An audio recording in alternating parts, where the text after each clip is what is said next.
So we are watching, and we will keep an eye on two separate events, of course. Donald Trump in Las Vegas. We'll see if he makes any reference to Ted Cruz. Ted Cruz in Manchester, New Hampshire. What is so shocking about this is these guys used to be known for not even laying a glove on each other. Well, all the accusations and ranting and raving against certainly Donald Trump were going on. Ted Cruz stood back. And when it came to the criticisms of Ted Cruz, Donald Trump stood back. Not now. What does former GE CEO Jack Welch make of that? And all of these cross currents, I don't know. Good to see you. It's part of a good battle, and we're narrowing it down to two. And you think it's going to be one of those two? Well, right now it looks that way, and I don't see anybody gaining real momentum yet. We got three elections coming up pretty quickly, and we'll see if some momentum changes. But right now, this is a two-person race. You know, it's interesting, Jack. You were way ahead of the so-called Cruz phenomenon. You were interested in eyeing him when he was nowhere in the polls, I think even before he formally entered the race. But you saw something then, and it got my attention because, for want of a better term, you might be deemed an establishment kind of guy. So what were you seeing in him early on, and I assume you still see it? There are a couple of things I really like about Ted Cruz. One, he does what he says he's going to do. Whether it be an Obamacare and shutting the government down or doing something, he says it and he does it. The second thing I really like about him, and I'd like you to think about this, Neil, because I think people don't recognize the value of an insider-outsider combination coming into a job. He knows what he doesn't like. I was an insider-outside 35 years ago when I got the job at GE. Our approval ratings of my team and I were 25%. Now, we didn't have to win the election. We got appointed. Right. And we retired 20 years later. We had over 95% approval. But we went in there. We cleaned the place out. Of course he's going to have people. And they were nervous with you. You were this kid who was and there were Bob Doles, and there were all these guys out there, the establishment, if you will, telling my predecessor, don't pick this wild man, okay? Right. This is nuts. So if you ran a popularity contest, Ted Cruz, he's calling him a cartel.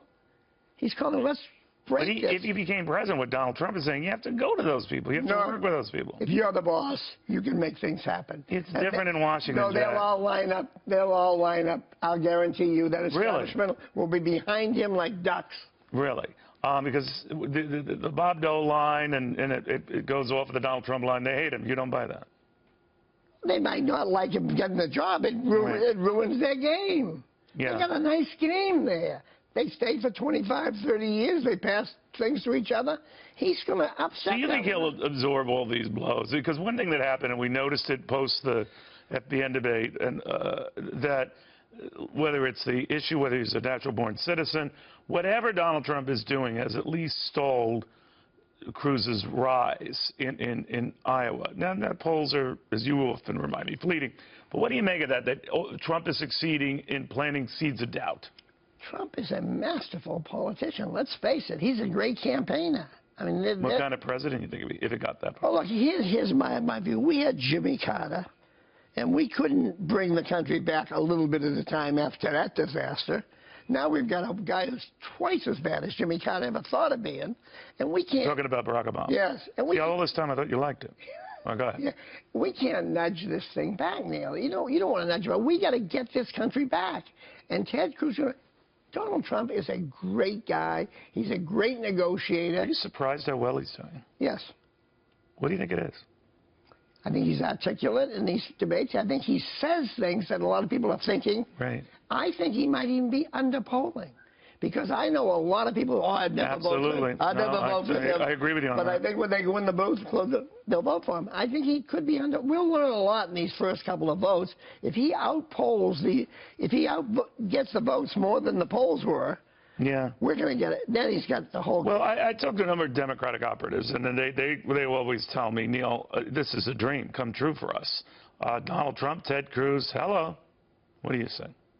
They used to say about Ronald Reagan. Well, and I think the biggest thing the Republicans have to worry about is Hillary might get yanked, and old Joe might ride in on a white horse, because she is so vulnerable.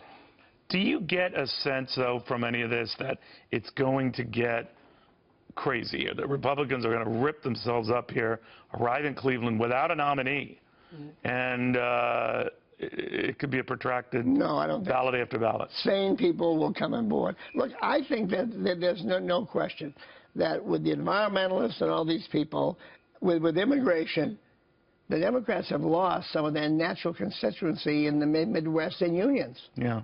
And I think that's going to be a different vote. All right, we're taking a look, by the way, as Jack is speaking. We'll keep an eye on it. This is the freed U.S. Marine Amir Hekmati returning to the United States, to Michigan, I believe. We'll keep an eye on that. He'd been held captive for about 4.5 years. Originally went to go to that neck of the woods in Iran to see his ailing grandmother. The Iranians felt that he was a spy, held him up in all of this. The Iran agreement, of course, got him back here. Again, we're monitoring, but back with Jack Welch. Jack, you know, bailouts became a very big theme at the debate, not the least of which because of what's been going on in the markets. A lot of people say it could be repeated, the financial meltdown then. No two crises are alike. I asked Christie about it. I asked Cruz about it. I'm not going to replay the bites. To a man, they said, no, we don't rescue again. But if a Bank of America were up on the wall, against the wall, or a Citigroup, do you think a president would let that happen? I don't think the market fallout here is something that's going to create that yet. We still have a reasonably weak economy, but we've been saying that for a year. Right. Maybe because it's so weak, it can sputter on a while. And I don't think the economy's fallen off a cliff here. You don't? I think it's slow. You don't think this presages anything horrible or anything like that? I think look, the market, the assets were inflated. The economy isn't catching up with the assets that people hoped they would. Earnings are going to be weaker, but they're not disastrous. They're not disastrous. So if you're Hillary Clinton and you're looking at this market movement, you hope we get, not today, we were up, but you know it's been going up one day, down the next. Well, very down volatile. more than up. Yeah, exactly, and we've lost, you know, what, $1 trillion in market value. Do you get a sense that Hillary Clinton figures, get this out of the way early, I don't need it happening in the fourth quarter, right? I think she is so scrambling day to day as to what's happening. I got a theory. You can laugh at this one. Do you think that Petraeus is losing a stripe on his shoulder? Do you think in any way that was teeing up? We got to do something with her to let old Joe come riding in on the horse. Do you think that? Do you think, in other words, that he would? Well, now if they take a stripe off of Petraeus, a star, right. If they do that, now you say, gee, they took it off for a far lesser offense. That's what you're getting. We got to do something to her. Right. We have to. Not me. I just have to. Well, what if the party's looking at our only alternative then is this guy Sanders, and he's the guy who once advocated a 90% top tax rate, and they say he might win the nomination, but he's a sure loser. I'm not. Do you think they try to bring in a Joe Biden? That's my two-bit behind the corner. But it would be too late to do that, right? They'd have to do it at the convention. Yeah, but they can do that at the convention very easily. In this race, as it is, the way it's constructed now, you always hear that Wall Street financial types want a Republican, but many of them tell me Republicans have grabbed defeat from the jaws of victory so consistently that they have serious doubts that anyone can pull this out. Do you? Well, that's true because we picked middle-of-the-road players. Is that the reason why? Oh, well, I actually believe that when Romney got fewer votes than McCain, fewer actual votes, you got to say a lot of people had to be staying home. So they weren't jazzed. Hopefully we're going to jazz them now. Look, this convention, I was with a guy this morning who's never been involved in politics at all. I'm sort of a two-bit junkie, a weak junkie, but I love it. He and I went at it for an hour. We had more fun. He said, Donald Trump has got me into this game. Is that right? I mean, everywhere I do think there's something what you say, Jack, and I've raised this before, that I agree. I think Trump's support is understated, not the way that most conventional analysts see it, because to your point, a lot of people who, I'll never admit voting, I can kind of remember that, even though they're very different gentlemen, very different time, those who were asked about, would you support Ronald Reagan? Yeah, and they said, former actor, this guy thinks trees cause pollution. No. Obviously something changed. And there were a lot of other factors.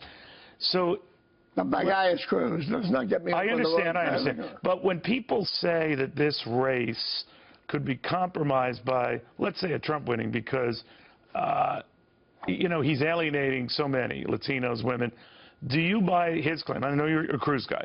The Trump's claim is, yeah, but I'm bringing far more in. That's a possibility, but I think you got when you think about Trump, do you know where he's going to go to combat what we just had for 8 years? did you really know? You don't know. He's going to make deals. He's very good at it. So what's wrong with that? The deals may end up being nudging us back. I want to go back. So you think Cruz would make more? You just said in the beginning he's the inside-outside guy. Yeah, so he knows what's there. I see. He's not finding where the men's room is. He's not finding out who's here, who's there. Yeah. He knows what to do. And in private equity now, we look every time for a CEO who's a rebel, who's got ideas, and we'd love to put them in the job.